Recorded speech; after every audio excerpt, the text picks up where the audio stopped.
Donc, je suis Gaëlle, je suis de la compagnie Gazelle. Et l'année dernière, j'ai eu la chance de pouvoir proposer un projet dans le cadre d'une résidence d'artistes en milieu scolaire. Donc, j'étais missionnée par l'État pour résider dans un collège. Donc on l'a fait, ça s'est fait. Donc, ça se fait grâce au concours de l'Académie de Paris, dans ce cadre-là, parce que c'était à Paris, et avec la DRAC, Île-de-France. Donc, ça peut avoir lieu n'importe où. Et du coup, cette résidence, c'était un projet qui vraiment m'a tenu à cœur en tant que comédienne pédagogue, parce que je suis aussi enseignante, j'enseigne mon art, je transmets comme vous. Je crois que c'est pour ça aussi qu'on est là aujourd'hui ensemble. Et puis, les profs, je les connais bien, puisque mes parents étaient profs, mais je connais du coup aussi l'envers du décor, quand on revient à la maison. La fatigue, tout ça, je savais tout ce qui m'attendait en travaillant avec des profs et avec des élèves en collège. Donc j'avais envie de me dire que les artistes étaient là pour révéler les talents de chacun, des élèves et des profs. Et ça, c'est fait. Donc on a eu la chance, l'année dernière, d'avoir une classe d'élèves arrivants, donc une classe d'accueil. Le projet s'appelait Papier Patrimoine, mon quartier, au passé, au présent, au futur. Vous pensez qu'on avait 24 pays différents, le quartier ne le connaissait pas. Donc il ne parlait pas français.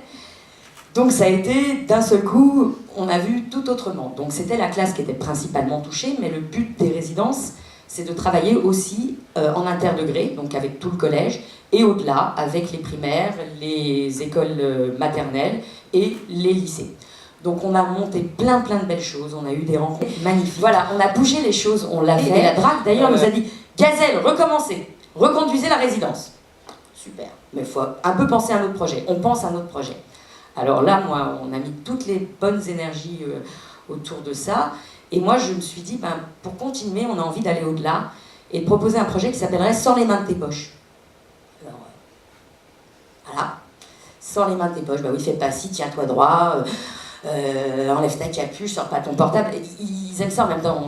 Voilà, on les cherche et ils ont besoin surtout au collège, d'aller enfreindre un petit peu les règles et tout. Donc, sors les mains de tes poches, mais pour écrire, pour construire, pour jouer, pour donner, pour prendre, recevoir, travailler ensemble. C'était ça le sous-texte du titre. Voilà, quand j'ai travaillé dans un collège, je travaille dans un hôpital, dans un théâtre, je fais avec les personnes qui sont là et leur fonctionnement, leur rythme. Donc je ne suis pas là non plus pour tout changer, tout casser. Je suis là pour m'adapter, mais rendre l'art révélateur avec les personnes avec qui je travaille. Parce que c'est vraiment très puissant ce qui se passe, et c'est puissant ce qui s'est passé pour les élèves. Tous nous ont dit qu'ils avaient appris le français, mais beaucoup plus vite que ce qu'ils imaginaient en arrivant en France, qu'ils ont aimé travailler. Tous, je les recroise, on leur manque, c'est le grand mot.